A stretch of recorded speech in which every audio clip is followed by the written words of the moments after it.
passage.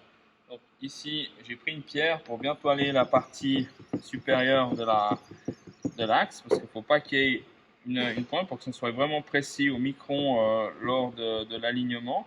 Et puis on a notre partie ici où j'ai mis de la graisse, parce que maintenant on va ouvrir la partie où il y a les ressorts, ici. Et puis cette partie-là, j'ai mis de la graisse pour que les ressorts ils tiennent. Donc les revas, normalement, on va mettre ces ressorts ici. Donc, je vais remplir un peu les fonds de trous avec de la graisse. Voilà. Alors, on peut en mettre comme ça. Tac. Donc là, il y a tous ces ressorts-là. Donc, suivant la pression qu'on veut, soit on peut faire 3 ressorts par 3 ressorts, suivant la peine qu'on a au niveau de prendre la pièce, la prise et la pose, parce que si on a quelques fuites ou autres, on a des difficultés. Autrement, on peut mettre tous les ressorts. Là, on a une plus grosse pression dessus.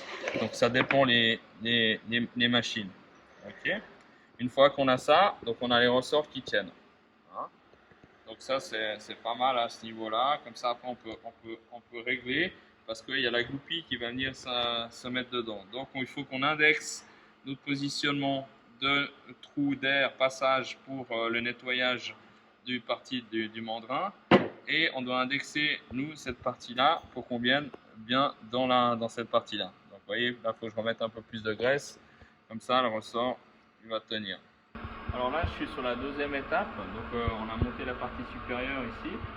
J'ai monté un pépitas dessus à 2 microns pour être sûr qu'on soit bon. Et puis là, je vais d'abord rendre la partie concentrique. Donc, je suis en partie ici, je suis à 2 centièmes. Donc je suis en train de repartir là et puis je suis en train de régler mon posage pour arriver à ce que j'ai au centre de ma tolérance. Voilà. Et puis là, ici on a encore les 2 centièmes, partie basse, partie haute. Et puis là je viens encore taper. Voilà, pour arriver à quelques microns. Donc ici, on est maintenant à plus 4 microns. Vous pouvez regarder. Plus je rapproche de ma tolérance, plus ça sera facile après. Parce que j'ai un jeu qui est vraiment minime entre la deuxième partie. Donc là, à 4 microns, là, je suis bon. Donc il faut être plus précis de cette partie-là que la deuxième. Donc si je suis à 4, je peux être à 5 après. Donc là, je suis sur la partie où j'ai les billes et je dois les installer là. Donc on met juste un peu de graisse pour vraiment les faire tenir à l'intérieur. Comme ça, on n'a pas de souci de les perdre. Donc je laisse le pot en bas au cas où j'ai les billes qui vont partir. Voilà. Donc après, on met les 6 billes et comme ça, on est pas mal. Là, actuellement, j'ai mis le piston. Il y a une goupille qui nous donne l'indexation du piston. Donc là, il faut que mes 4 positions de vis se trouvent au bon endroit. Okay, la difficulté, c'est d'arriver à positionner tous les ressorts dans les logements qui se trouvent ici. Et puis d'avoir l'indexation pour les trous d'air, pour le nettoyage des prises et poses, ITS 50, ITS 100 ici. Donc là, on a cette partie-là. Donc il y a deux façons. Soit vous mettez le piston à l'intérieur et puis vous regardez que la goupille elle corresponde à ça. Ou soit on essaie de venir à l'intérieur maintenant ici. Et je regarde mes deux trous. Pour venir avec le logement et puis je commence un peu à tourner là pour venir positionner tous mes ressorts à l'intérieur et là ils sont tous dans le logement et là je vais pouvoir mettre les vis à l'intérieur au fur et à mesure pour venir visser. L'étape suivante là, j'ai des vis de différentes longueurs.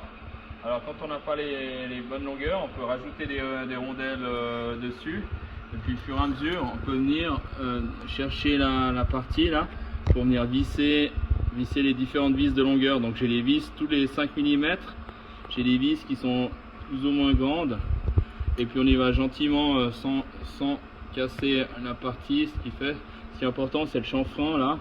Donc là ici, là je peux dévisser, on va laisser celle-là là, puis on va regarder si j'arrive à reprendre avec une plus longue. Donc là j'ai 5 mm de différence et puis il faut que le filet il vienne prendre. Il faut que j'arrive à visser cette partie derrière pour venir au fur et à mesure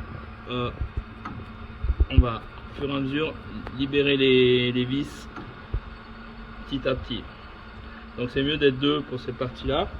Donc là on voit la vis à la prise. Et puis je vais redresser la surface. Et comme ça, on vient en croix visser petit à petit toutes ces vis-là qui sont là. Jusqu'au bout, on voit que cette partie-là se relâche. Et je viens jusqu'au bout tenir la pression. Alors comme j'ai les 9 ressorts, c'est assez tendu. C'est assez difficile. Manuellement, on n'arrive pas à le faire. Donc là, je visse jusqu'au bout. Donc il faut faire un kit avec 5 mm de différence chacune. Comme ça, là on visse, on voit que c'est encore bien droit. Faites bien attention qu'on n'a pas de dépôt ici, hein, que ça soit propre, que la surface soit brillante, nickel. On ne graisse pas cette partie-là. Voilà, je défais les longues vis qui sont là. Et puis ensuite, je viens avec les parties les plus petites encore qui sont là. Ça, ce sont les originales. On n'oublie pas les rondelles. Et là, en croix de nouveau, je viens chercher mes vis.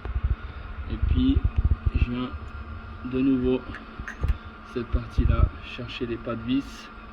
Et puis, je fais en croix 4 tours. Ici aussi 4 tours. On voit que ça monte gentiment. Donc avec les 9 ressorts, c'est pas évident. Donc on vient finir en butée. Là, un coup là, un coup ici. Là, ça commence à venir un peu plus dur. Donc j'utilise la clé entièrement. Et puis on va pouvoir passer au vis original. Là, je suis en butée. Je ne serre pas jusqu'au bout. Et puis là, je suis en butée. J'enlève de nouveau mes vis qui sont là. Donc là maintenant je suis en train de serrer toutes mes vis. J'ai remplacé toutes mes vis actuelles, originales à l'intérieur. Je ne les serre pas toutes au maximum parce que je dois régler la concentricité de cette partie là de la machine. Donc là je serre petit à petit un petit peu et puis on peut serrer 2 sur 2. Voilà, donc là on a notre mandrin qui est monté. On avait notre 3R, maintenant on a notre REVA. Et puis je vais venir avec mon pépitas ici pour arriver la partie supérieure pour la qu'elle soit concentrique, on va dire à 2-4 microns à peu près. Okay. Donc là je vais me régler, descendre en Z. Voilà, et puis je vais de nouveau mettre le C pour que je puisse le faire tourner.